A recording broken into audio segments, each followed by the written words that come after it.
Einarsdóttir og varaformaður Varðar og bjóð okkur velkomin á hana fund hérna í dag. Diljá Mist Einarsdóttir ætlar að vera fundastjóri og stjórna þessari sinni alls kunnu röggsemd. Ætla bara að biðja ykkur að gefa henni gott klapp.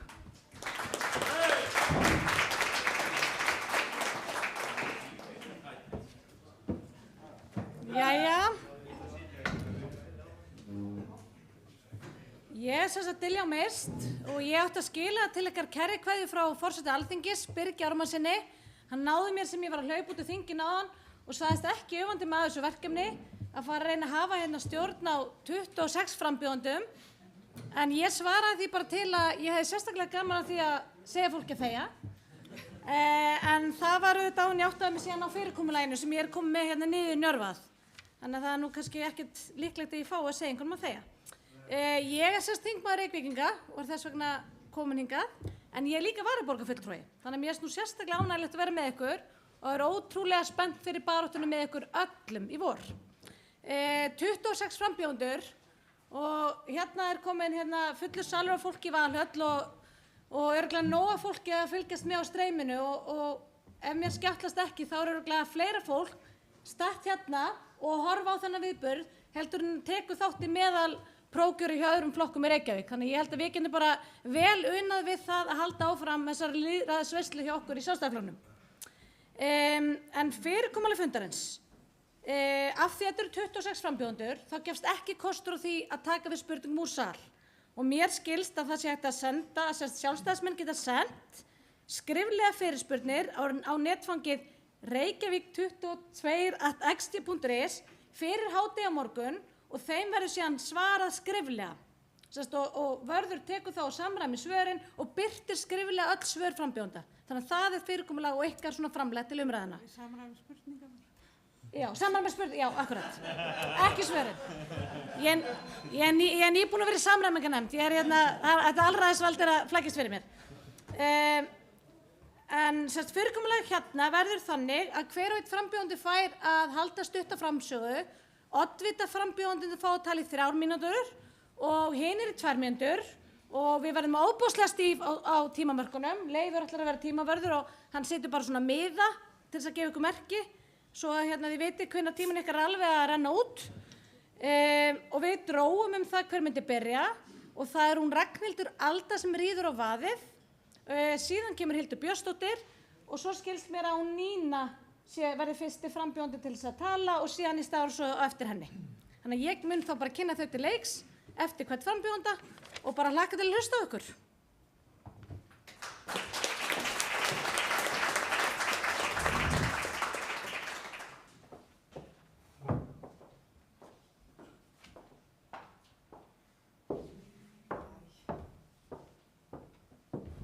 Má ég ekki loka þessari tölvu?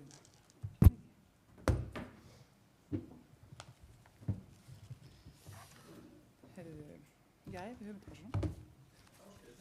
Já. Þetta er bara rétti litur. Nei. Heyrðu, ég verð alveg að fá að taka þessa tölvu hérna. Já. Svona. Heyrðu, heldum þessu bara svona. Held mér í. Ok, svona, eitt á hliðinni. Ekki sniðugt? Ég er svo lausnamiðuð. Ok, nú skal ég byrja að ræða mér. Jæja. Kæru vinir, margir hafa nefnt við mig á undanförnu að þeim finnst ég vera býsna kjörku að skella mér í oddvitaframboð með tiltölulega stuttum fyrirvara. En ég vil segja eitt að það gerir enginn eitt einn. Og ég dreg þennan kjark frá öllu því gríðarlega öfluga fólki sem ég er svo heppin að hafa í kringum mig, liðið mitt og þið sem ég stend fyrir framan núna. Í þessu kjarnast líka það sem mér þykir mikilvægast í fari leiðtoga. Og það er að hafa kjark og þor og vera öflugur liðsmaður. Því það verður engin farsæll fyrirliði að því að spila einleik. Og þegar ég er spurð hvernig sjálfstæðismaður ég sé, segi stundum, ég er frjálslyndur, íhalds og frjálshyggjumaður með vænum skammti að jafnaðarmennsku. Og að því að sjáum nú til, meginþorri Reykvíkinga og landsmanna skilgreina sig svona. Og þetta er hjartað í sjálfstæðisstefnunni sem að skilaði okkur meirihluta hér á árum áður. Að því að við erum frjálslynd, að því okkur þykir mikilvægt að vera umburðarlynd, víðsýn og bera virðingu fyrir fólki og skoðunum þess. Og við erum íhaldssöm því við viljum varðveita það góða í samfélaginu og gæta þess að breytingar séu til góðs en ekki bara breytinga vegna. Og við erum frjálshyggjufólk, að því við viljum ráða okkur sjálf og njóta okkar án forræðishyggju. Að því það er ekki stjórnmálamann að stýra því hvernig við ferðumst í borginni, hvernig húsi við byggjum eða viljum búa í, eða hvar eða við hvað við störfum. Við erum fullfær að velja það fyrir okkur sjálf. Það er hlutverk borgarinnar að tryggja við borgarbúar höfum val og getum lagt okkar að mörkum til okkar nærsamfélags. En það má ekki gleymast að það er smá jafnaðarmennska í okkur líka. Því okkar stefna er að það eigi enginn að sitja eftir þegar framfæri verða og allir fái tækifæri til að verða betur settir þegar vel gengur. Og við trúum því að samfélagið eigi líka að styðja við þá sem taka rangar ákvarðanir í lífinu. En það er ekki að sjá verkum þessa meirihluta í borgarstjórn að þeir séu jafnvel jafnaðarmenn, af því þeir að stéttaskipta borginni. En við viljum fjölbreytta borg, þar sem við búum saman stétt með stétt. Kæru sjálfstæðismenn, við erum í dauðafæri í borginni. Við erum miklu meira inni en 30% fylgi. Reykvíkingar kalla á breytingar og framfæri í borginni og það gerist ekki nema með okkur við stýrið. Leyfum borgina að vaxa og byggjum ný og fjölbreytt hverfi utan þéttingarreita sem mæta þörfum borgarbúa, ungra sem aldina. Fjölgun leikskólaplásum, hleypum einkaframtakinu af og látum fé fylgja barni. Greiðum fyrir umferð allra óháð ferðamáta, innleiðum snjöll umferðarljós og snjallar lausnir. Endurskipuleggjum rekstur borgarinnar og færum ákvörðunartöku, starfsfólk og fjármagn nær þeim sem að njóta þjónustunnar, nær íbúum. Og ryðjum forræðishyggjunni úr borgarkerfinu. Hún er rándýr og hún rýrir lífsgæðin okkar. Kæru vinir, borgin hún bíður eftir okkur. Reykvíkingar bíða eftir okkur. Og nái ég kjöri verður aldabreytingar í borginni.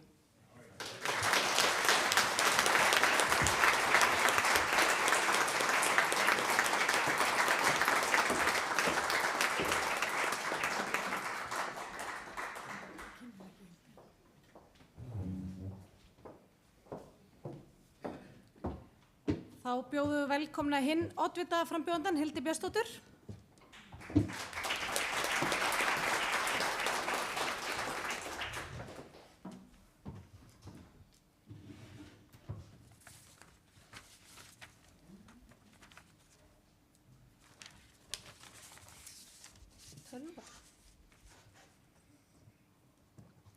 Ágætu sjálfstæðismenn.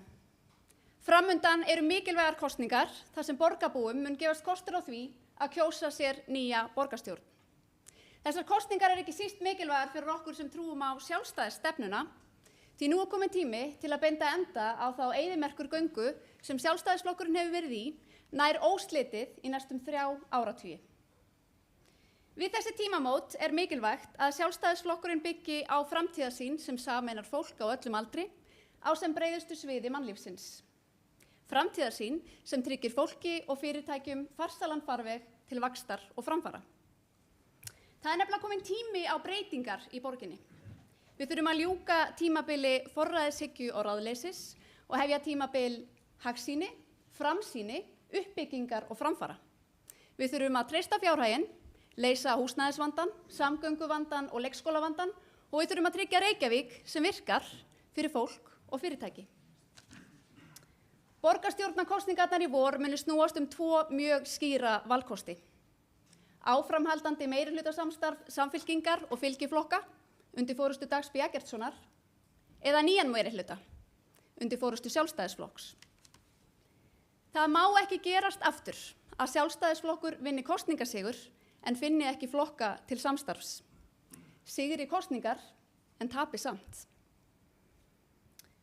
Nú þegar við sjálfstæðismenn göngum til prófkjörs þarf að velja leiðtoga sem líklegur til að vinna kosningasigur og líklegur til að fella núverandi meirihluta og fella núverandi borgarstjóra.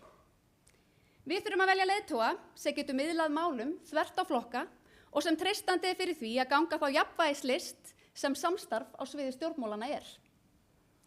Bjarni Benediktsson, fyrrum forsætisráðherra, orðaði þetta ágætlega í áramótaávarpi sínu árið 1963. Ég ætla að gefa honum orðið. Ólíkar skoðanir megi ekki leiða til þess að menn geti ekki unnið saman að augljósum hagsmunamálum allra. Skoðanamunur stafar sjaldnast af illvilja, hvað þá samsærishug, heldur ólíkum sjónarmiðum. Aukið víðsýni og umburðarlyndi létta lausn margs vanda. Það er nefnilega mikilvægt að við göngum til kosninga sem stjórntækur flokkur. Traust og framsækið stjórnmálaafl sem eftirsóknarvert er að starfa með. Ágætu sjálfstæðismenn, við þurfum að binda enda á eyðimerkurgöngu sjálfstæðisflokksins í borginni. Við þurfum að svara ákalli borgarbúa eftir breytingum. Við þurfum að skapa hér frjálsa og réttláta höfuðborg sem byggir á jöfnum tækifærum, litlum opinberum afskiptum og sanngjörnum álögum. Og við þurfum að tala einum rómi þá mikilvægu staðreynd að ef fólk vill sjá breytingar hér í þessari borg, þá er aðeins eitt hreyfiafl sem skynsamlegt er að kjósa og það er sjálfstæðisflokkurinn. Framundan eru krefjandi en skemmtilegir tímar í mikilvægum kosningum. Ég gef kost á mér til að leiða öflugan og samhentan hóp sjálfstæðismanna til sigurs í vor. Takk.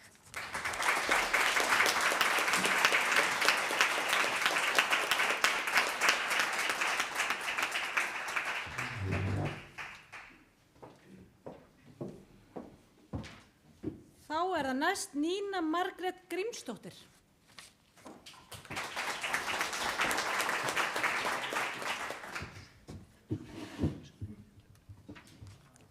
Góðan dag.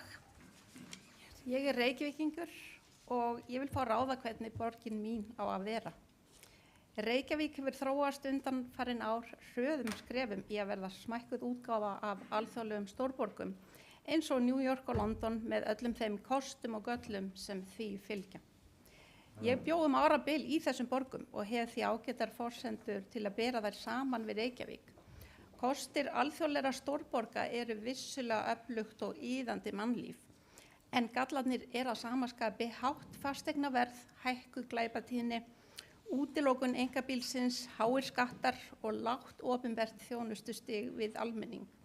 Afleiðingarnar eru að íbúar leita í vingjarnlegri borgir og bæi þar sem gott er að búa. Eitt af því sem mér fannst kúnstugt þegar ég bjó í Bandaríkjunum voru skilti sem sáust víða með áletruninni Your tax dollars at work, sem gæti útlagst hér eru skattarnir þínir í vinnu. Ég velti fyrir mér hvort þessi skilti væri ekki gagnleg í Reykjavík til að minna á í hvað skattarnir ætti að fara. Sem íbúi í Reykjavík hefur mér nefnilega ekki sýnst ríkja einhugur hvað sköttunum hefur verið eitt í undanfarin ár. Þannig er opinbert þjónustustig við borgarbúa lágt, göturnar ónýtar og ómokaðar, óhreinsaðar, óupplýstar og ógreiðfærar sökum umferðartafa vegna akreina fækkana, svo ekki sé minnst á fuglahús og blómaker á stofnæðum.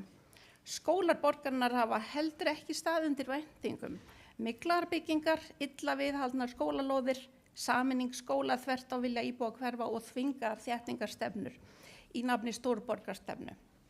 Í stað þess að breyta Reykjavíkurborg í smækkaða útgáfu af alþjóðlegri stórborg, legg ég til að við höldum utan kostina sem fylgja því að búa í þessari einstöku höfuðborg á norðurhveli. Tryggja þarf að borgarbúum líði vel og standa vörðum frelsi þeirra til að hafa lífi sínu eins og þeir telja best án forsjárhyggju opinbera aðila. Leifum Reykvíkingum að ráða hvernig borgin þeirra á að vera. Takk fyrir.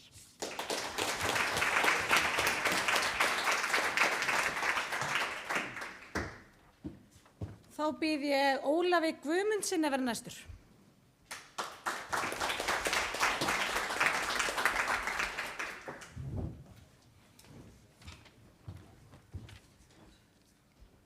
Já, kæru vinir. Ástæða þess að ég gef kost á mér í prófkjör núna fyrir kosningarnar í vor eru fyrst og fremst umferðaröryggismál, samgöngumál sem hefur verið mitt hjartansmál alla tíð og ég barist fyrir alveg frá því ég fór að taka þátt í stjórnmálum. Svo ekki minnst sé á húsnæðismálin, skipulagsmálin og stjórnarhætti borgarinnar og fjárhagsstöðunni eins og hann er. Allt byggir þetta á grunngildum Sjálfstæðisflokksins og þeim áherslum sem að landsfundir og nýloki Reykjavíkurþing hafa mótað. Sjálfstæðisstefnan hefur nefnilega alltaf verið mitt leiðarljós í lífinu og í stjórnmálastörfunum. Og helstu áherslunar hjá mér að komandi kjörtímabili, ná í kjöri, verði, auki umferðaröryggi og greiðar samgöngur allra samgöngumáta, öryggt og hagkvæmt húsnæði fyrir alla með nægu lóðaframboði, bætt þjónusta fyrir eldri borgara þar sem flestum er gert að búa í eigin húsnæði sem lengst, þjónusta við nærumhverfi hvað varðar þrif, umhirðu og annan aðbúnað, nýir stjórnarhættir með þarfir íbúa í fyrsta sæti. Nútíma áherslur í umhverfismálum hvað varðar sorphirðu, orkuskipti og loftslagsmál, stjórnarhættur og fjármál borgarna verið tekin til gagngerðar endurskoðunar, nýting nýrra tæknilausna til að setja Reykjavík í fyrsta sæti til framtíðar og borgarstjórn á að þjónusta íbúa og uppfylla þeirra óskir en ekki öfugt. Að síðustu skynsamlega nálgun í umhverfismálum með hvatningu í stað boða og banna. En aðeins mig, ég er rúmlega 65 ára Reykvíkingur í húð og hár, sonur Ólafur Jólasdóttur og Guðmundar Guðmundssonar, oft kenndi hann við Víði, ólst hérna upp hérna rétt við hliðina og man eftir þessu húsi eiginlega frá því ég var barn. Ég hef tekið þátt í alls konar störfum fyrir Sjálfstæðisflokkinn. Aðaláhugamál mitt eru nýjungar, ný tækni og þegar akstursíðuti byrjuði hér þá fór ég í mótorsportið og leiddi það lengi vel sem skilaði mér upp í það að vera dómari í Formúlu 1 sem er sá skóli sem ég hef lært hvað mest af, hvað varðar aga, stjórnun og hvernig við tökum á hlutunum. Þannig að öryggismálin og sérstaklega umferðaröryggið verður mitt aðalbaráttumál. Ég hef verið að taka út vegi hér all land, tekið þátt í kennslu og óska því eftir stuðningi ykkar í 5. til 7. sæti í komandi prófkjöri og mitt kjörur er Björgum borgin.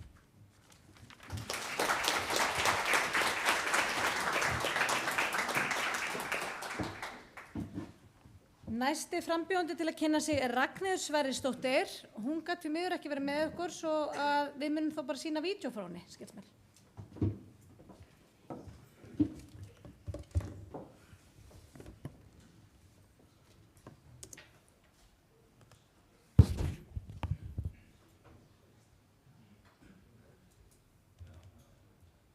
Góðan dag, ég heiti Ragnheiður Sverrisdóttir.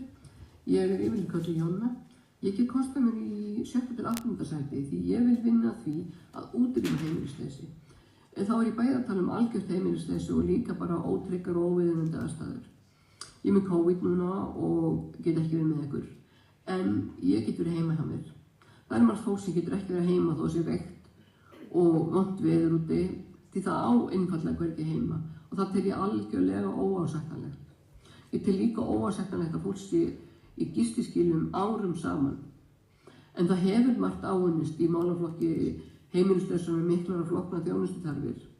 Það er sérst fólk með vímuefnaraskanir, alvarlegar og geðraskanir og fleira. Og fólk hefur mætt með skaðamyndinni nálgun og áherslu á húsnæði fyrst. En betur má að duga skal því það er allt og margir heimilislausir, það er sérst á götunni. Ég tel að þurfa að nálgast þetta verkefni, þetta gríðarlega viðamikla verkefni, á fjölbreyttan hátt. Ég held að búsettukjarnar eins og eru þegar reknir af Reykjavíkurborg sé hendurleið fyrir þá sem eru landleiddir og það þarf að innrétta húsnæði sem til er á einfaldan og hagkvæman hátt og hafa starfsfólk allan sólarhringinn. Ég tel ekki góða leið að dreifa búsetu fólks með mikinn vímuefnavanda inn í hverfin. Það þarf að vera ekki sátt við umhverfið og það þarf líka að vera hægt að þjónusta fólkið. Það þarf líka að auka virkni, það þarf virkni úrræði og bara virkni inn á staðina. Ég vil líka styðja félagasamtök og áfangaheimili sem að gera góða hluti. Ég vil draga úr einmanaleika og aðgerðarleysi og ég hef bara almennt áhuga á velferðarmálum og þessi vil að kynna sér hvað ég stend fyrir, geta skoða á Facebook-síðuna mína og kynningar á XD. Takk.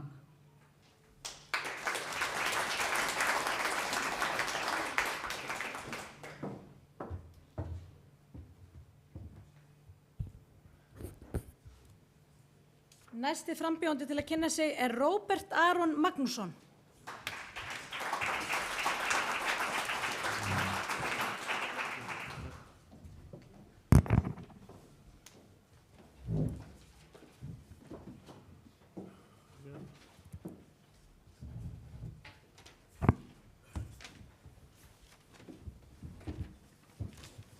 Góðan daginn.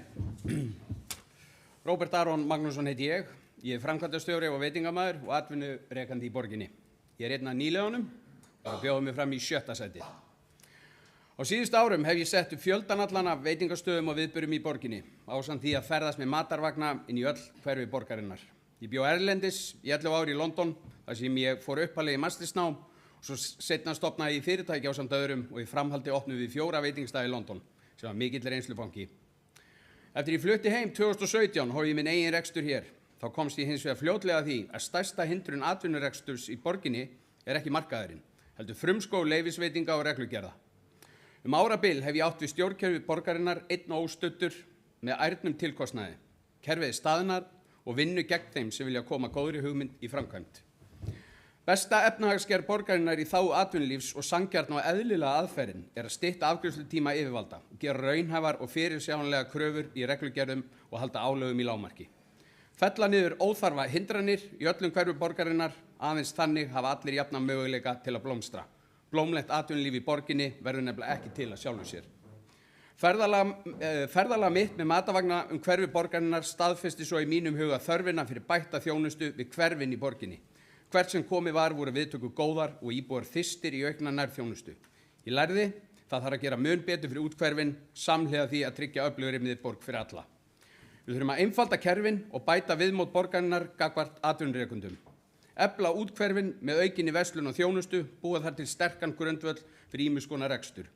Við þurfum að hafa líf og fjör fyrir alla fjölskylduna á torgum og grænum svæðum í öllum hverfi borgarinnar. Síðast en ekki síst búa til stemming í borginni fyrir atvinnurekendur og borgarbúa. Takk.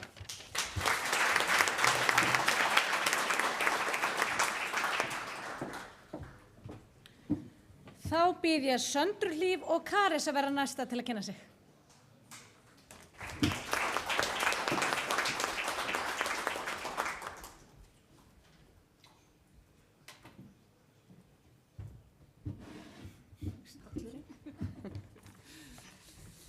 Góðan daginn, fundarstjóri og fundagestir og þeir sem heima sitjið. Ég heiti Sandra Hlíf Karis, ég er 41 og 2 barna móðir og lögfræðingur.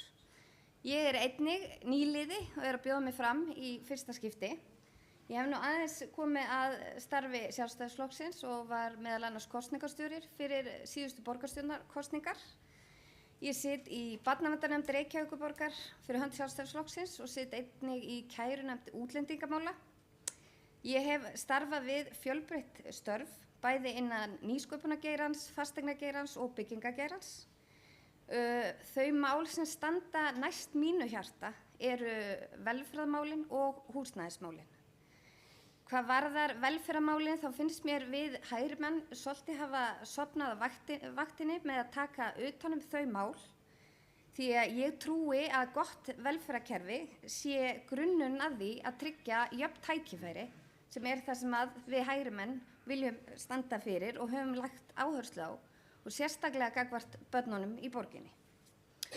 Húsnæðismálin eru auðvitað að stórum hluta velferðarmál því allir þurfa þak yfir höfuðið og stefna borgaryfirvalda hefur lykiláhrif og hefur það verið aðalega þeir hafa ekki staðið undir því að svara framboði.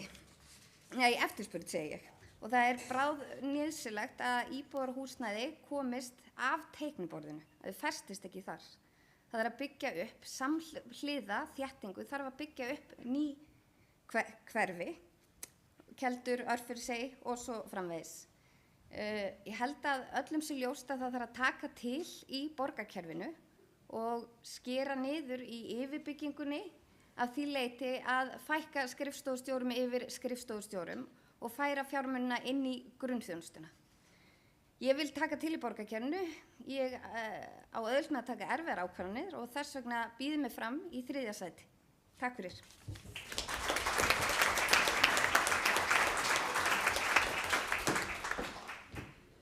Næsti frambjóðandi til að kynna sig er Valgerður Sigurðardóttir.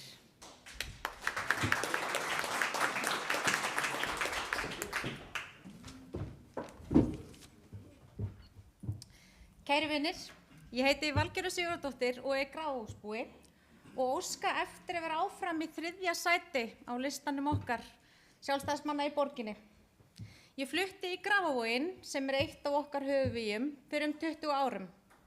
Á þessum tíma hef ég horft á hverfið mitt drabbast niður. Verslun og þjónusta er að hverfa, hverfið er illa hirt og sorphirða er stopul.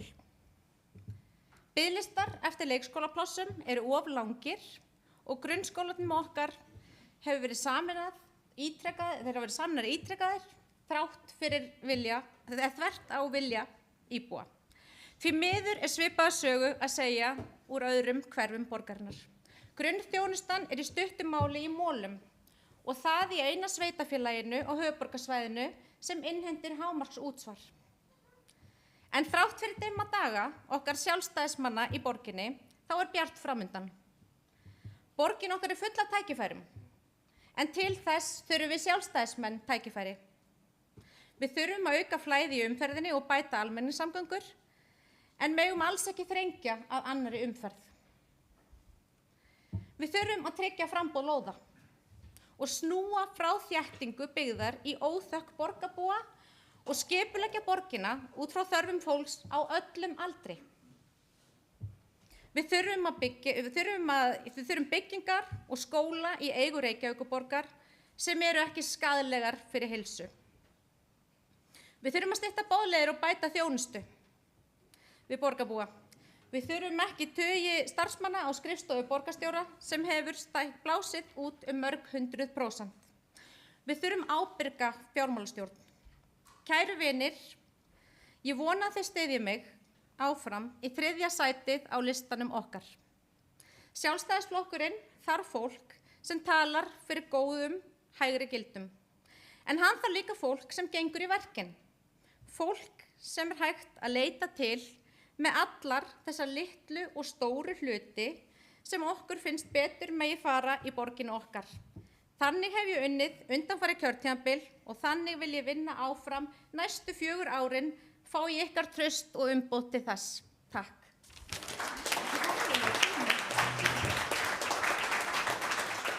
Þannig að mér langar samt að skjóta inn, ég fór í IKEA fljótlega og keypti þennan, en ég þarf að kaupa stærri því að þeim eru á hælum og dettur maður næstum niður á honum.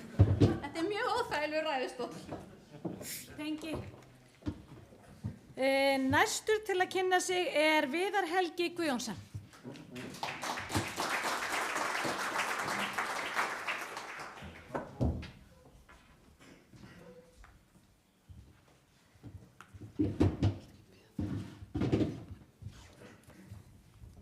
Fjarlæga þessa tölvu hérna. Ég má taka hann eitthvað. Við höfum eftir að nota hann meira.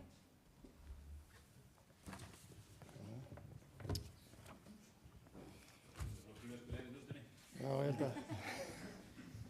Fundarstjóri, góðir fundamenn, ágætu vinir. Ég með skýra sýn með hvaða hætti við sjálfstæðismenn getum sigrað borgina. Og ef þið veitum með brautagengi, þá heiti ég ykkur því að ég mun leggja mig allan fram. Ég mun ekki hika og ekki bogna í baráttunni fyrir okkar grundvallarstefnu. Með öllum mætti mun ég berjast fyrir því að betur sé farið með almannafé, að reist séu umferðar mannverki í samræmi við mannfjölda þróun og að borgin fái fjölskylduvæn ásýnd. Þetta eru mínar 3 áherslur í baráttunni. Betri rekstur, betri samgöngur og betra skipulag sem mun saman skapa betri borg. Hugsuðum eitt í þessu samhengi. Fyrir faraldurinn var eitt mesta góðærist tímabil í sögu lands og þjóðar. Samt var ekkert lagt til hliðar hér í borginni. Þess í stað var gengið á alla sjóði, alla skattstofna og haldið áfram að taka lán fyrir hallarekstri og gæluverkefnum. Þetta er ekki í lagi. Sama má segja gatnakerfið. Á sama tíma og bílum fjölgar er brugðist við með að fækka akrinum og fækka bílastæðum. Þetta er eitthvað sem gengur ekki upp. Þetta er nánast eins og að meðhöndla kransæðastíflu með reykingum og skyndibita.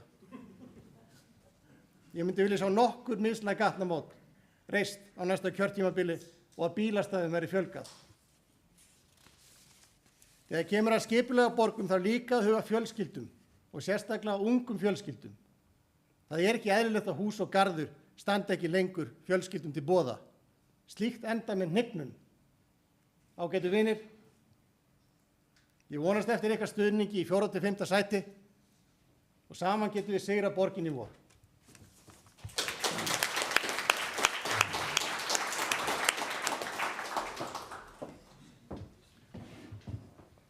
Þá bið ég Þorkel Sigurlaugsson að kynna sig næstan.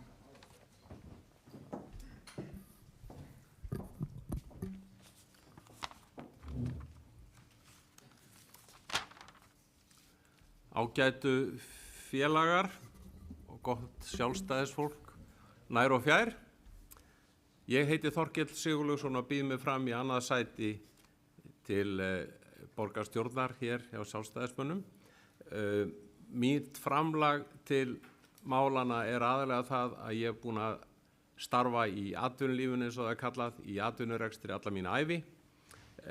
Fyrst í fyrirtækjarekstri og síðan í háskólastarfsemi þar sem ég var í nokkur ár framkvæmdastjóri í Háskólanum í Reykjavík. Mitt leiðarljós er því mjög mikið tengt atvinnumálum í borginni. En fyrst og fremst vil ég breyta skipulagi og stjórnun borgarinnar. Ég held að það þurfa að draga úr forræðishyggju og taka tilliti sjónarmið þeirra sem búa í borginni. Síðan þarf að stöðva flótta fyrirtækja á borginni. Það er mjög mikilvægt mál. Mörg fyrirtæki hafa farið hérðan og það þarf að bæta aðstöðu, tala við fyrirtækin, tala við starfsfólkið og forðast það að þau hverfi brott eins og hefur gerst hér. Svo þarf að sækja fram í húsnæðismálum, bæði fyrir einstaklinga og fyrir atvinnulífið og þarf að brjóta nýtt land. Það þarf að byggja upp aðstöðu á stöðum eins og Geldinganesi, Álsnesi, Kjalarnesi og líka Keldnaholti og Keldnalandinu og svo Ártúnshöfða þarf að klára hann. Svo þarf að bæta samgöngumálun í borginni. Það þarf að horfa á borgarlínuna með alveg nýjum hætti, endurskoða samkomulag ríkis og borgar. Það þarf að taka til í borgarmálunum og það þarf að bæta þjónustu við eldri borgara. Ég býð mig fram sem liðsmaður í að losa okkur við núverandi meirihluta. Ég kem með nýja þekkingu og nýtt afl og ég bið stuðning ykkar í annað sætið til þess að standa með góðu fólki hér í að breyta borginni og taka til. Takk fyrir.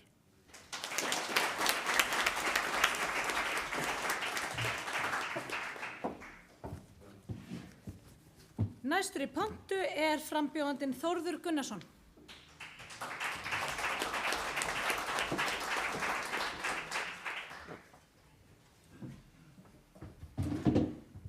Ágætu sjálfstæðismenn.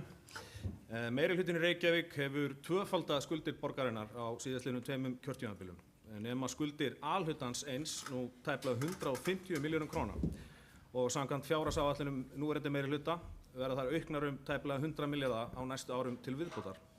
Á sama tíma útsvar borgarinnar í löglegu hámarki. Reykjavík rukkar með allra hæstu fasteignagjöldum á landinu og rekstur borgarsjóðsins háði því að Orkuveita Reykjavíkur borgi 10 milljarða í arðgreiðslur á næstu árum. Allir sem vilja geta séð það að fjármál borgarinnar eru nú þegar komin í mikið óefni og staðan mun bara versna á næstu árum ef meirihlutinn heldur velli. Hér verður að grípa inn í. Fyrir það fyrsta verður að stöðva nýráðningar starfsfólks hjá borginni. Óráð síðan við rekstur borgarinnar endurspeglast ekki síst í 20% aukningu starfsfólks bara á þessu kjörtímabili sem er langt umfram íbúafjölgun. Skoða ætti að selja einhverjar eignir borgarinnar, mætti nefna dæmi á borð við Gagnaveitu Reykjavíkur sem er fyrirtæki í samkeppnisrekstri. Að sama skapi mætti skoða fyrirtæki eins og Faxaflóahafnir í þessu samhengi. Reykjavík á að hætta þátttöku í öllum nýjum verkefnum sem ekki teljast til lögbundinna verkefna sveitarfélaga. Nú nýverið lauk enn einni hugmyndasamkeppni meirihlutans sem snýr að því að breyta Lækjartorgi. Enginn veit hvað þetta mun kosta og borgarstjórinn gat ekki eins og svaraði sjálfur. Byrjum á því að bjóða börnunum okkar upp á boðlegar aðstæður við nám og íþróttaiðkun. Síðan getum við greitt Lækjartorg ef menn telja þörf á því.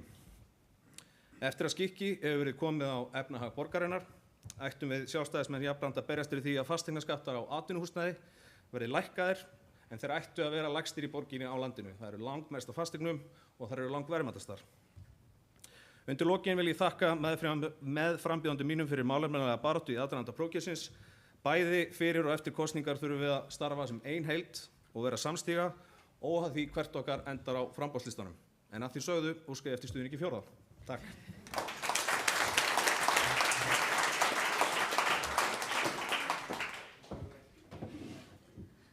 Næsti frambjóðandi til að kynna sig er Þórður Kristjánsson.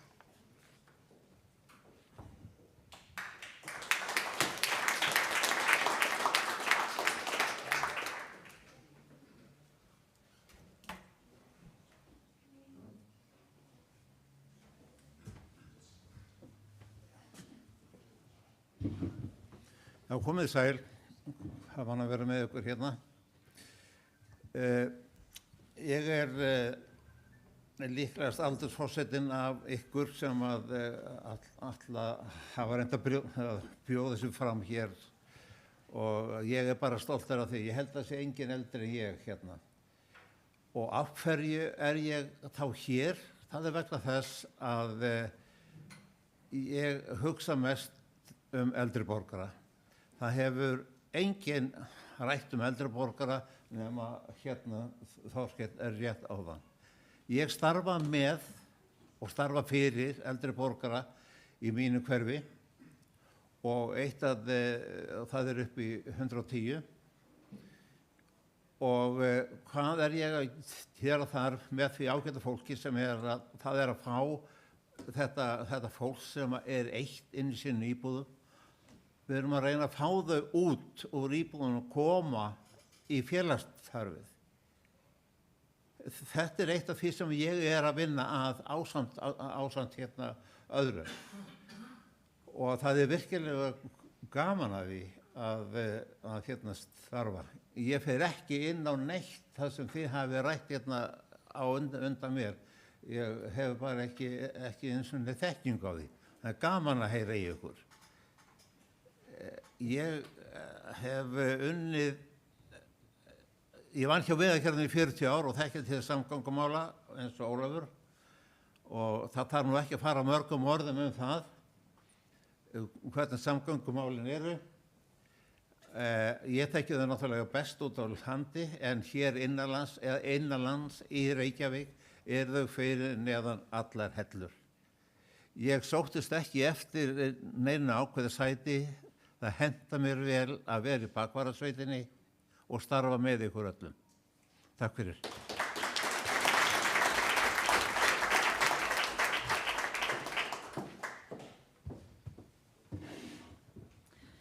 Næstur til að kynna sig er frambjóðandinn Örn Þórðarson.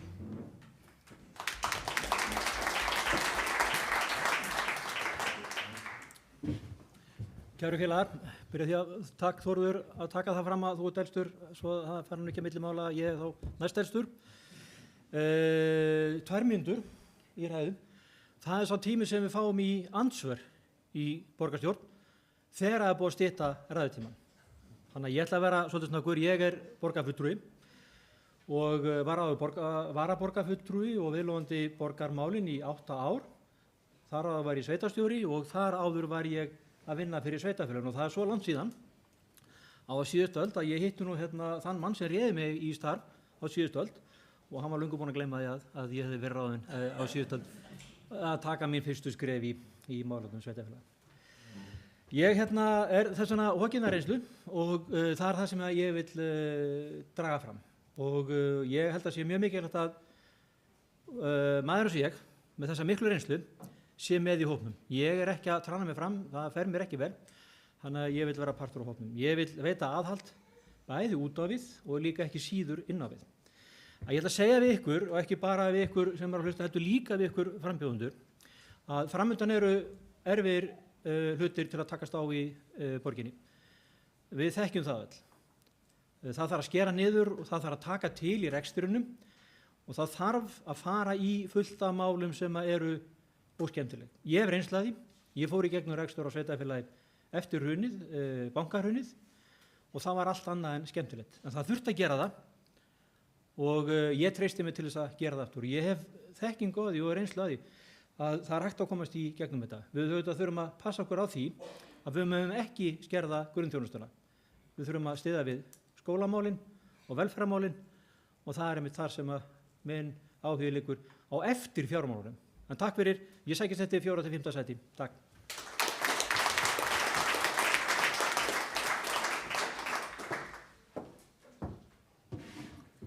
Þá ætla ég að biðja Baldur Borgþórsson að vera næstan til að kynna sig.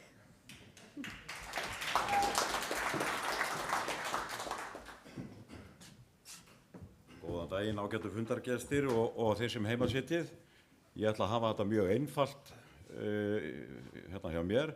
Ég heiti sem sagt Baldur Borgþórsson og ég ætla að nota kollinn, ég er svo lítill. Og ég sækist eftir ykkar stuðning í 5. sæti á framboðslista Sjálfstæðisflokksins í borginni í vor. Það sem ég hef ykkur að segja mig er að ég hef starfað nú síðastliðin 4 ár sem varaborgarfulltrúi í Ráðhúsinu og sá tími hefur verið afar dýrmætur og þar hef ég öðlast þekkingu sem á eftir að nýtast mér afar vel í komandi kosningaslag. Það er að segja að ég þekki alla veiku blettina á andstæðingnum og það er gott þegar maður fyrir hringinn. En það sem ég vildi kannski helst klikka hér á að mínu mati þá er það náttúrulega allir málaflokkar í meira og minna í skrambli hjá borginni í dag. En þær málaflokkar sem munu skila okkur í meirihluta eða ekki eru aðeins 2. Það eru húsnæðismál og í 1. sæti samgöngumál. Þar ber okkur skylda til að standa vörð rétt borgarana til sem sagt valfrelsis sem ég hef skrifað mikið og rætt. Við skipum ekki fólki með okkur, við fáum fólk með okkur til verka. Það hefur verið leið sem að ég hef notað í þessu starfi mínu. Oft hef ég náð árangri með því að þó ég segi fjálfu frá þá er ég málefnalegur og ég er kurteis, ég er agaður í minni framkomu, hvort sem ég er að eiga við þá sem með mér eru eða andstæðinga. Það sem ég get hins vegar lofað ykkur ágætu sjálfstæðismenn og konur er að ég mun vera málefnalegur og ég mun vera flokknum til sóma og ég mun skila okkur. Ég kem ekki einn í þennan leik, ég kem með fylgi og ég kem með sem sagt mikið fylgi sem að öllu jöfnu væri ekki að koma til Sjálfstæðisflokksins. Það fylgi mun skila okkur meirihluta. Takk fyrir mig.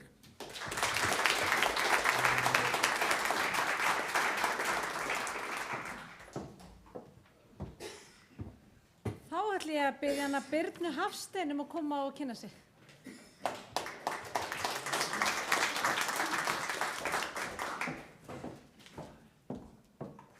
Ég ætla að nota kollinn góða hérna.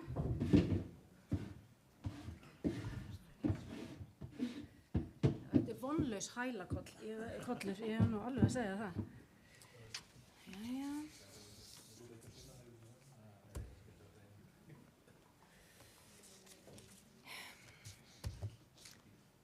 Góðan daginn, kæru félagar. Mikið er gaman að sjá okkur og fá tækifæri til að vera hérna með ykkur í dag. Mér finnst gott að búa í Reykjavík. Ég á 3 börn á grunnskólaaldri og ég verð að segja, ekki síst í ljósi átakanlegra frétta nú stundir, að mér finnst ég vera býsna lánsöm að geta alið börnin mín hér upp í Reykjavík, í öryggi, frelsi og í nálægð við náttúru. En rekstur á okkar góðu höfuðborg gæti verið svo miklu, miklu betri. Og af hverju ekki að stefna á að vera framúrskarandi? Við höfum alla burði til þess. Við þurfum að taka til í rekstri borgarinnar, lækka skuldir og við þurfum að minnka hér yfirbyggingu en styrkja innviði og grunnþjónustu í þágu borgarbúa í öllum póstnúmerum. Ég hef staðið í rekstri og verið í forystuhlutverki innan menningargeirans til margra ára og gegnt þar trúnaðarstörfum. Ég hef unnið með fjölbreyttum hópum og öðlast reynslu í að leiða saman ólíkt fólk og mismunandi skoðanir til að ná lausnum í sátt. Ég tel að reynsla mín og þekking muni nýtast vel innan borgarstjórnarflokks Sjálfstæðisflokksins og það mikið verk framundan og spennandi. Það gríðarlega mikilvægt að við mætum samstillt og sterkt til leiks í kosningarnir í vor með öflugan og fjölbreyttan lista úr mismunandi áttum og ólíkt bakland. Við viljum að borgin okkar sé framsækin og spennandi kostur fyrir alla, einstaklinga, fyrirtæki, heimamenn og ferðamenn. Fulla lífi og menningu sem laðar fólk að frá öllum heimshornum og við viljum að nærumhverfið okkar og grunnþjónusta virki fyrir okkur öll, fólkið í borginni. Ég býð mig fram að fullum þunga í 2. til 3. sæti, drifin áfram af hugsjón og ástríðu fyrir bættu samfélagi í 2. og 3. sæti. Takk fyrir mig.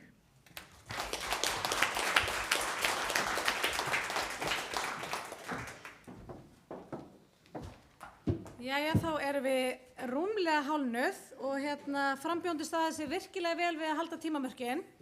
Næstur á mælendaskrá hann Björn Gíslason sem því miður veikur heima með COVID, svo hann hefur sendt okkur vídeó.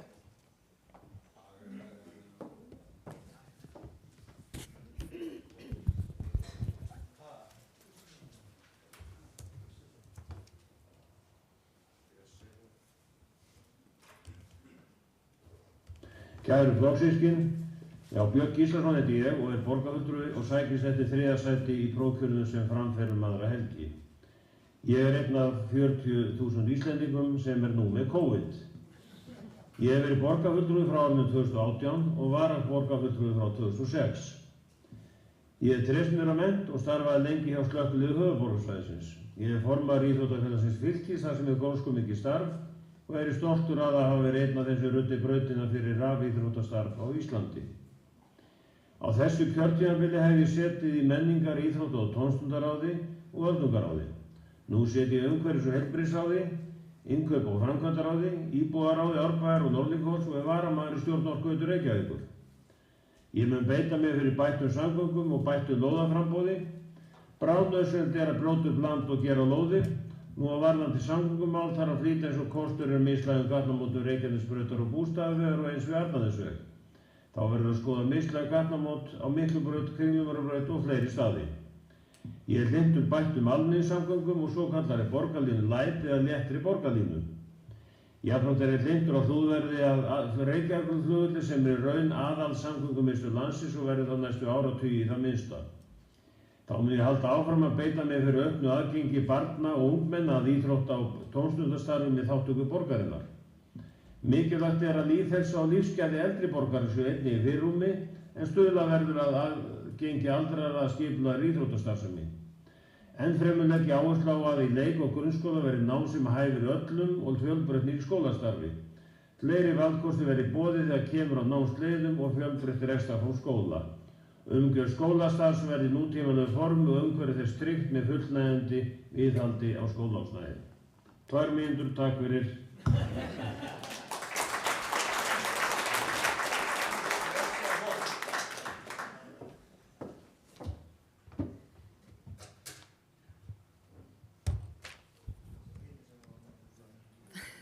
Þá ætla ég að biðja hann Egil Þór Jónsson að vera næstan í pontu.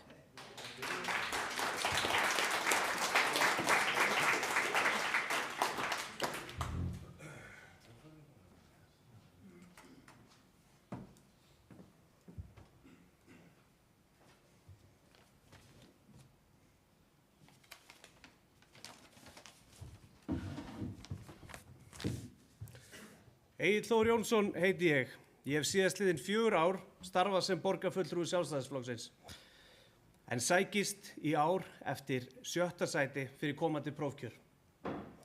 Ég sem stendur í veikindalegi vegna krabbameinsmeðferðar en stefni á að koma tilbaka eins fljótt og auðið er. Að fá krabbamein hefur kennt mér margt en stærsti lærdómurinn í rauninni sá að horfa alltaf fram á veginn. Aldrei gefast upp, koma sterkar tilbaka ef móti blæs. Þetta rímar einnig mjög vel við stefnu Sjálfstæðisflokksins og ég vil hafa það á leiðarljósi í allri minni baráttu fyrir flokkinn og mínu persónulega lífi. Ég er breiðheiltingur og búið þar alla mína tíð. Ég er félagsfræðingur að mennt frá Háskóla Ísland og útskrifaðist þar árið 2015. Á háskólaárunum var ég meðal annars formaður Vöku, félag lýðræðissinna stúdenta, en þess má til gamans geta að það ár vann Vaka síðast stúdentaráðskosningar. Komin 7-8 ár síðan. Fljótlega eftir útskrift hóf ég störf hjá Reykjavíkurborg við velferðartengt verkefni og starfaði lengi við málaflokk fatlaðs fólks. Sá málaflokkur og annarra velferðarmála hefur alltaf verið mér hugleikinn. En á kjörtímabilinu sat ég til að mynda í velferðarráði, umhverfis- og heilbrigðisráði, hverfisráði Breiðholts, aðgengis- og samráðsnefnd málefni fatlaðs fólks. Og í þessum nefndum lögðum við fram ýmis málefni. Og lögðum þau oddinn til að mynda aðgerðir til þess að hjálpa fólki sem að festist í félagslega kerfinu aftur út í lífið. Málefni heimilislausra var sett á dagskrá, tillögur náttúruvernd, verndun grænna svæða og margt fleira. Málflutningur okkar sterkur og höfum fundið mikinn hljómgrunn. Sjálfstæðisstefnan hefur aldrei verið jafn mikilvæg og nú. En á komandi kjörtímabili verðum við sem flokkur að takast að vera leiðandi afl í sterkum meirihluta næstu 4 ár og takast á við þau verkefni sem bíða okkar. Það þarf að byggja meira, þéttingin ein dugir ekki til og umferðinni þarf að snjallvæða ljósin strax, huga stofnbrautum, greiða úr umferð, bæta almenningssamgöngur. Það þýðir engin ein töfralausn. Skipulags- og samgöngumál má ekki líta á sem trúarbrögð eins og meirihlutin gerir núna. Við verðum að standa vörð um mikilvæg græn svæði í borginni, auk þess að snúa við rekstri borgarinnar, koma fjármálunum í rétt horf og gera Reykjavík aftur að fyrsta valkosti fyrir unga sem aldna. Takk fyrir.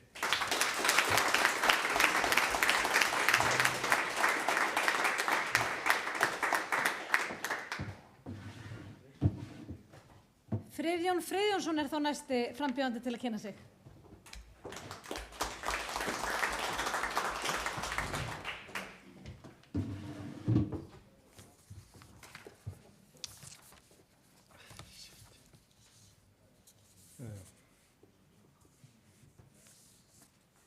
Þessi hérna, ok.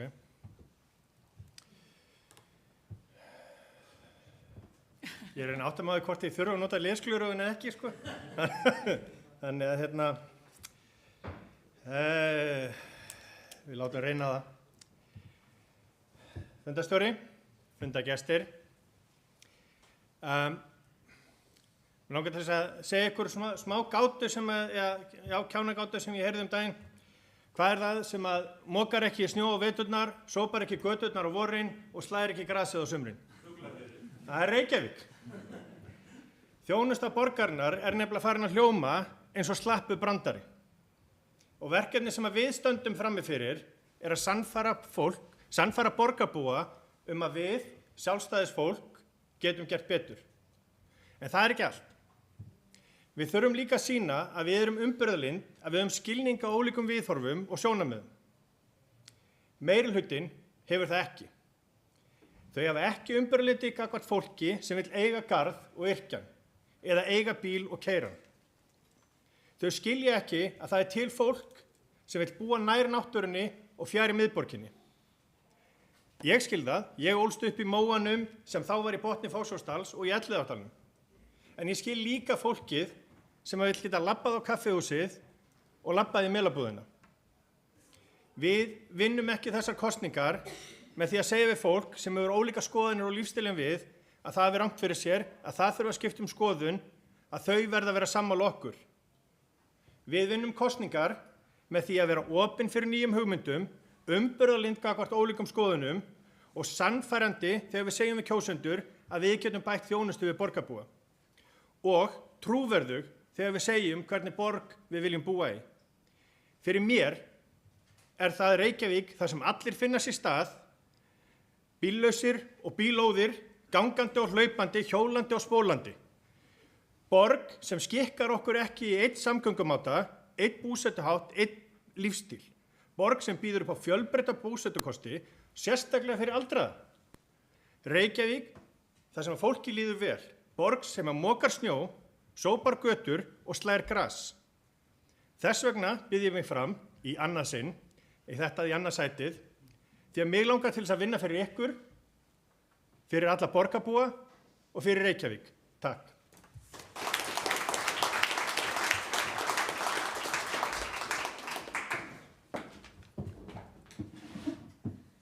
Er hún Heiða Þórðardóttir mætt í hús? Ekki sé hana. Þá er næst á mælendaskrá Helga Margrét Marselísdóttir. Hún er stödd erlendis, þannig að við ætlum að sýna vídeo frá henni.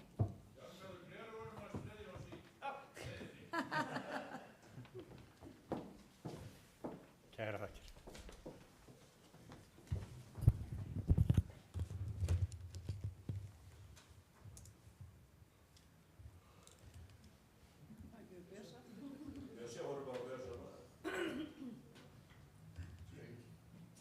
Góðan dag, ég heiti Ragnheiður Jó Sverrisdóttir.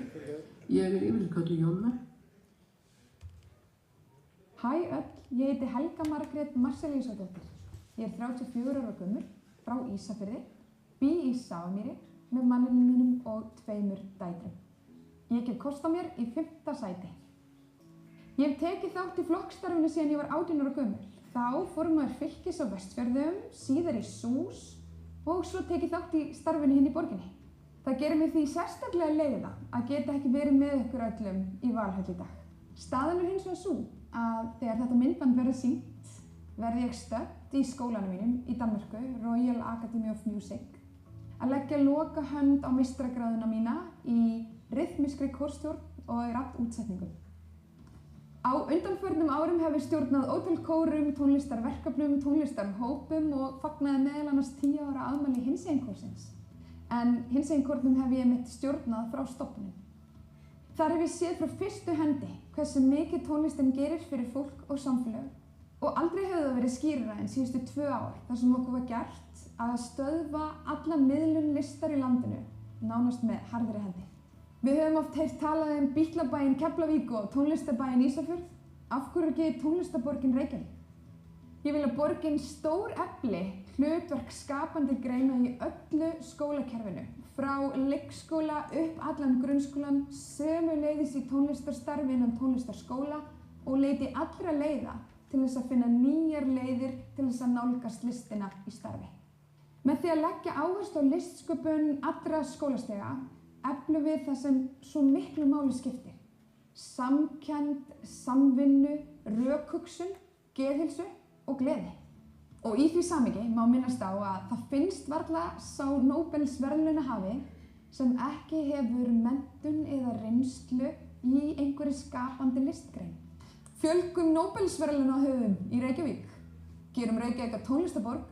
Ég væri þakklát fyrir ykkar stuðning í 5. sæti.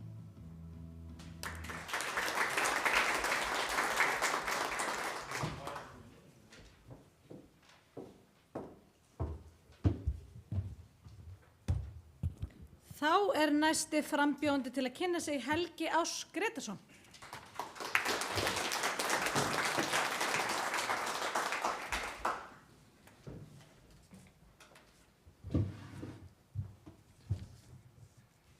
Fundarstjóri, virðulegu meðframbundur, góði gestir.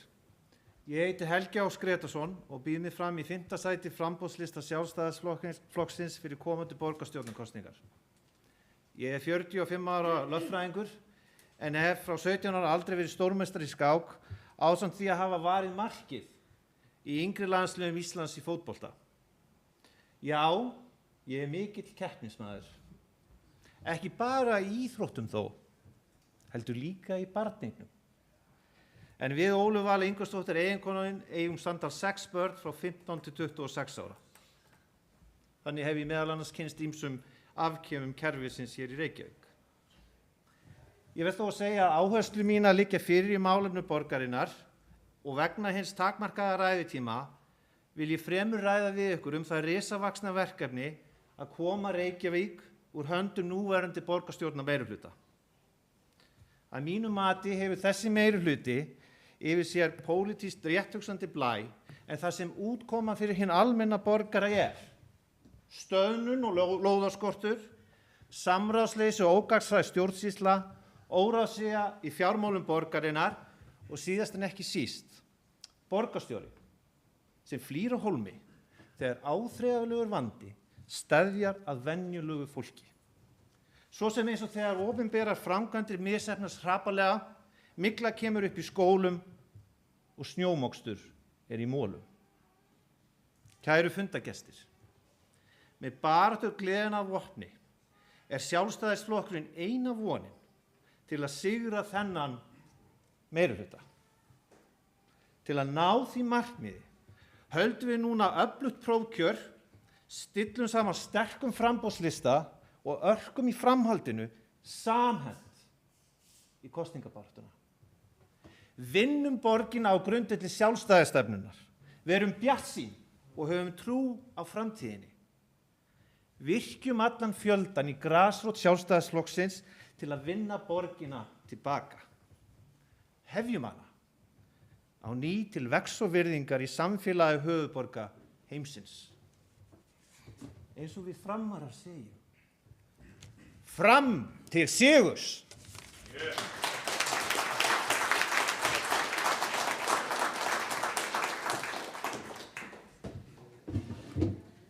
Þá frambjóðandinn Herdís Anna Þorvaldsdóttir næst á mælendaskrá.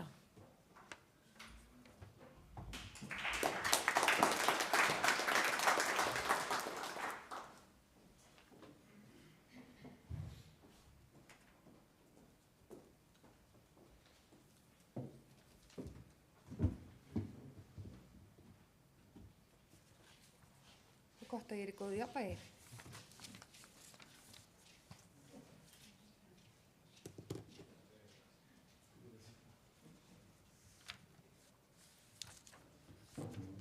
Kæru félagar, fyrir þau ykkar sem ekki þekkja mig þá ég frumkvöðl, jógakennari, rek gistiheimili, formaður Sjósundsfélags Reykjavíkur og flugnefndar SAF, á 3 börn og 1 barnabarn, ég bý í Laugardalnum og Sleitarbarskónum en 8 tíma góð ár gift í Grafarvogi. Ég gaf ykkur loforð á heiltan daginn, verandi kona orða minna, stend ég hér og býð fram krafta mína til þjónustu reiðubúin. Og talandi þjónustu, þá það einmitt grunnhlutverk borgaryfirvalda að þjónusta borgarbúa, veita þeim öryggi og skjól og hlúa að þeirra þörfum en ekki stjórnast í þeim, búa þeim hvetjandi umhverfi en ekki þvingandi. Og ég elst af 6 systkinum. Verandi stóra systir, klárari og eldri þá vissi ég oft best. Ég passaði þau færi sér ekki að voða, væri ekki hallaríslega klædd, ég bar umhyggju fyrir þeim en var oft óskaplega stjórnsöm. Á einhverjum tímapunkti áttaði ég mig á því sem betur fer að þau höfðu mögulega hæfileika og gáfur til þess að finna aðra og betri leið að hlutunum en þá sem ég hafði fundið mér, ef þau fengið til þess frelsi. Með ofurumhyggju og stjórnsemi drepur maður niður sjálfstæða hugsun, sköpunargleði, nýsköpun og þróun, sem forsenda þess að einstaklingar dafni hvort sem í fjölskyldum eða í borgum.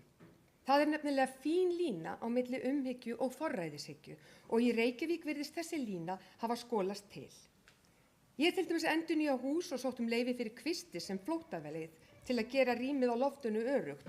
Leyfið fyrir kvistum fékkst eftir rúmlega ársferli, grenndarkynningu og vesen.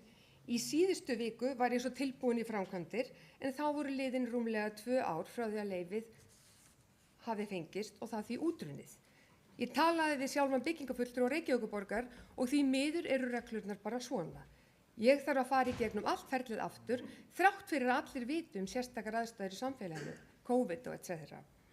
Hér má ekki beita almennri skynsemi, taka ákvörðun að framlengja leyfið nokkra vikur og bera svo bara ábyrgð á því. Þarna voru til kerfi kerfinsins vegna og regluverki farið að hamla allir skilvirkni en ekki að vernda neina hagsmuni. Með þessari aðferðafræði missum við fólk og fyrirtæki úr borginni og fólkið sem vinnur undir þessum reglum nær heldur ekki að njóta sín og við missum af þeirra hæfileikum. Ég vil sjá framúrskarandi borg meðal borga og hér fullt af framúrskarandi fólki. Ég bið 4. sæti.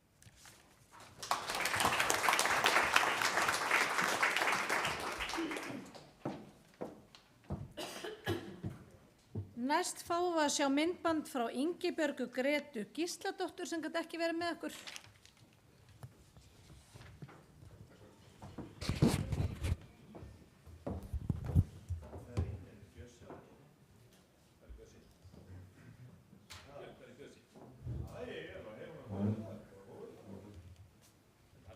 Komið í sæl. Ég heiti Ingibjörg Greta og ég býð mig fram í 5. sæti í prófkjör okkar sjálfstæðismanna í næstu viku og sendi góðar kveðjur héðan úr COVID-einangruninni.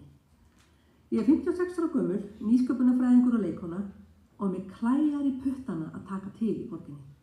Að leggja mitt af mörkum til að koma rekstri og þjónustu borgarinnar í betra horf.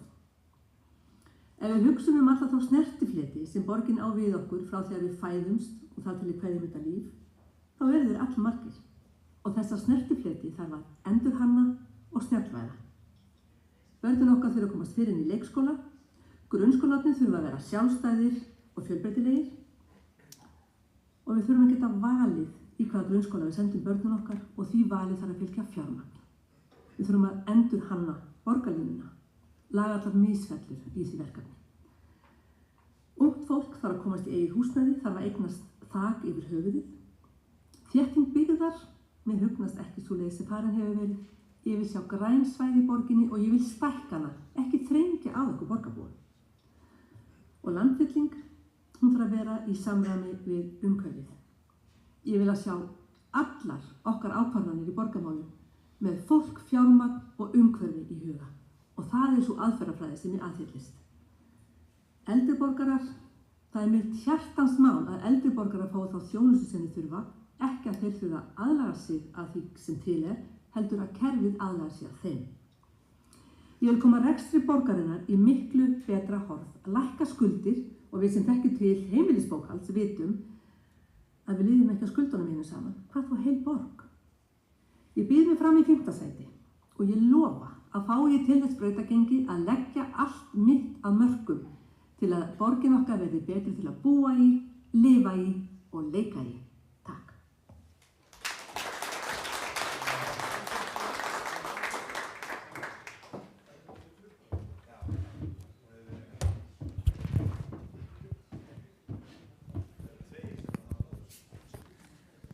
Þá ætla ég að biðja Jórunni Pálu Jónasdóttur að vera næsta til að koma upp.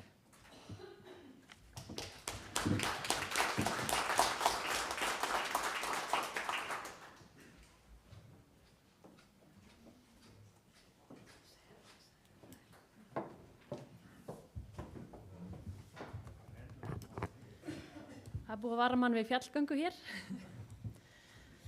Ágæta sjálfstæðisfólk, bæði hér í salnum og þeir sem fylgjast með í streymi. Ég heiti Jórunn Pála og ég bið 4. sæti á lista Sjálfstæðisflokksins í vor. Til að segja ykkur aðeins frá mér sjálfri þá er ég menntaður lögfræðingur og hef lokið málflutningsréttindum til þess að flytja mál fyrir héraðsdómi. Áður lauk ég stúdentsprófi frá náttúrufræðibrauti í MR og hef ávallt verið virk í félagslífinu og félagsstörfum.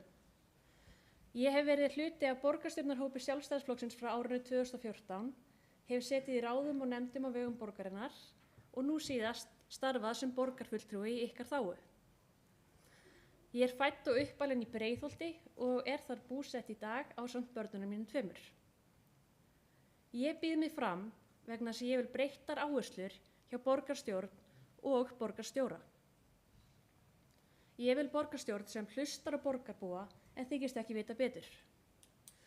Ég vil borgarstjórn sem leggur sig fram við að greiða leiðir í Reykjavík, tryggir nægjanlegt framboð af íbúðum á hagkvæmu byggingarlandi og einfaldar litluverkefnin í reykvískri rútínu svo sem að flokka eða bara að skutla börnunum. Í 3. lagi vil ég borg sem státa sig af sterkri grunnþjónustu áður en hún ákveður að sökkva sér í skuldir í þágu gæluverkefna. En síðast en ekki síst býð ég mig fram til að vera hluti af sigurliði sem endurspeglar fjölbreytileika hverfana og mannleysis í borginni og mun leiða Sjálfstæðisflokkinn til sigurs og meirihlutasamstarfs í vor. Kæru félagar, ég óska eftir stuðningi ykkar í 4. sætið. Tökum þátt í prófkjörinu og munum að halda kosningagleðinni.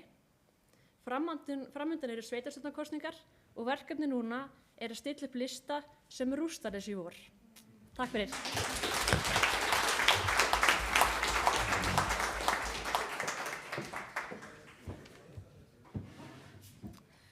Næsti frambjóðandi til að kynna sig er Kjartan Magnússon.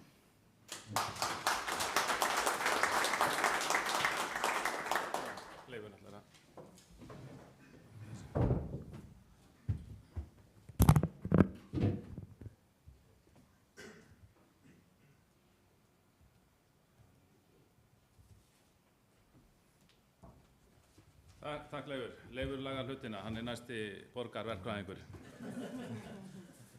En kæri félagar, ég heiti Kjartan Magnússon og ég bið ykkur stuðning í annað sætið í prófkjörinu í næstu viku. Ég hérna með aðeins að lýsa þessu. Ég tel mjög mikilvægt að það sé ykkur með mikla reynslu eins og ég á borgarmálunum vegna þess að ef við ætlum að breyta borginni þá verðum við að gera það á fyrstu 6 mánuðunum. Þetta er eins og olíuflutningaskip sem þarf að snúa. Ef að við gleymum okkur í einhverju sigurgleði í 6 mánuði eða lengur 1 ár, þá erum við of sein.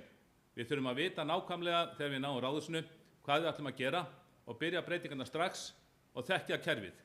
Þekka hverjum er treystandi til að taka þátt í breytingunum með okkur og hverjir eru bara ætlaði sér bara að stóla hlutina. Þetta er staðan, við þekkjum þetta, það er búið að telja þetta upp hérna á undan mér. Staðan er slæm, það er lóðaskortur, það er hátt íbúðaverð, það er bara lélegur rekstur. Ég vil líka segja eitthvað jákvætt, enginn hefur lagt meira mörkum heldur en þessi meirihluti til að brúa kynslóðabili í borginni. Vegna þess að unga fólki er fast í foreldrahúsum fram á 40-aldur. Það kemst ekki að heiman. Með fjölgun borgarstarfsmanna en höfum við fengið betri þjónustu? Nei. Þetta þarf að gera. Þetta er nú alltaf heimasíðunum minni, kjartan.is. Það þarf að leysa úr lóðaskorti, stórauka lóðaframboði í nýjum hverfum og svo framvegis. Mér heyrist við frambjóðendur vera nokkurn veginn sammála hvað ætlum að gera, en það skiptir máli að við séum sammála, en við þurfum að vita hvernig við ætlum að gera hlutina eins og ég sagði áðan. Eflum einkaframtakið skiptir miklu máli, efla sjálfstæða skóla, bjóða út alls konar hluti eins og hugbúnaðarþróun er sorphirðu og gera þetta ekki hjá borginni. Eitt sem skiptir miklu máli, það er kosningabaráttan. Það rennur eiginlega saman prófkjörsbarátta og kosningabarátta, það verður engin hvíld. Það verða 2 turnar, það verður Sjálfstæðisflokkurinn og Samfylkingin. Við þurfum að koma því á framfæri að við séum ákjósanleg og þeir séu ókjósanlegir. Og við þurfum að efla flokksstarfið, við þurfum að vera með almennilega kosningabaráttu. Þar getum við svo sannarlega bætt okkur og við þurfum að auka samstöðun í flokknum og senda sundurlyndisfjandann út á 60 hafdýpi. Og allir góðir fundir, þeir enda með góðu partíi og þess vegna vil ég bjóða ykkur öllum í partí til mín á kosningaskrifstofuna morgun, Ármúla 13, frá klukkan 16 til 19. Fyrirgefið hvað ég langorður, en ég vona að sjá ykkur öll þar og þá getum við haldið áfram að spjalla. Látum prófkjörið marka glæsilegt upphaf að árangursríkri kosningabaráttu. Takk.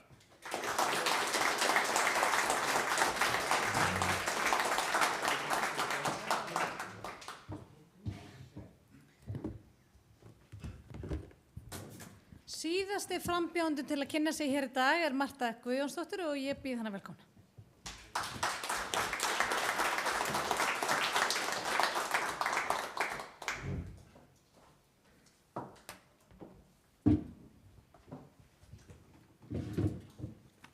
Góðir sjálfstæðismenn og aðrir tilheyrendur, ég heiti Marta Guðjónsdóttir. Ég hef verið borgarfulltrúi frá árinu 2017, var áður varaborgarfulltrúi, hef setið í borgarráði og flestum ráðum borgarinnar og er varaforseti borgarstjórnar núna. Ég sækist nú eftir stuðningi ykkar í annað sætið á framboðslista Sjálfstæðisflokksins í vor. Ég vil að borgarstjórn uppfylli eftirspurn eftir byggingarlóðum í nýjum hverfum fyrir fjölbreytta íbúðabyggð og stöðvi flótta fólks og fyrirtækja úr borginni. Ég vil að öll þétting byggðar sé unnin í góðri sátt við íbúa í eldri hverfum þar sem þétting á sér stað. Ég mun standa vörð náttúruperlur í borgarlandinu, opin græn svæði og náttúrulegar fjörur. Ég vil að Reykjavíkurflugvöllur verði látin í friði á meðan ekkert annað flugvallarstæði er svo mikið sem í augsýn og engir fjármunir tiltækir til uppbyggingar nýs flugvallar. Ég vil flýtimeðferð á Sundabraut, mislæg gatnamót á Bústaðaveg Reykjanesbraut og á Miklubrautinni og nýja tækni í ljósastýringum á helstu gatnamótum á stofnbrautum. Ég vil auk þess stórbættar almenningssamgöngur með heildstæðum skipulagsbreytingum á strætó. Borgarlína mun ekki leysa umferðarvandann þar sem henni er ætlað að taka akreinar frá annarri umferð. Hún er óraunhæf og kostnaður við hana himinhár. Hún er óuppfyllt ávísun á borgarbúa og ég mun ekki samþykkja tafagjöld né aðrar álögur á borgarbúa vegna þessa ævintýris. Ég vil eyða biðlistum á leikskóla og brúa bilið milli fæðingarorlofs og leikskólavistar. Ég vil hætta að leggja fasteignagjöld á eldri Reykvíkinga og ég vil persónulegri og skilvirkari heimaþjónustu við þá svo að þeim verði gert kleift að dvelja á sínum heimilum eins lengi og þeir óska. Ég vil auk þess nægt framboð lóða fyrir fjölbreyttar þjónustuíbúðir eldri borgara. Góðir sjálfstæðismenn, ég vil að við höfum frelsi og fjölbreytni að leiðarljósi. Ég vil að stefna Sjálfstæðisflokksins verði aftur leiðandi stjórnmálaafl í Reykjavík.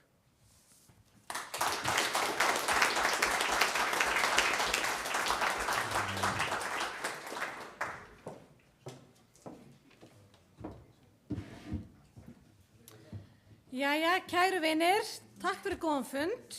Ég var beðin að ítreka það við ykkur að þið getið sendt skriflega fyrirspurnir á netfangið reykjavík22@xt.is fyrir hádegi á morgun og svörun verður síðan komið á framfæri á heimasíðu Sjálfstæðisflokksins.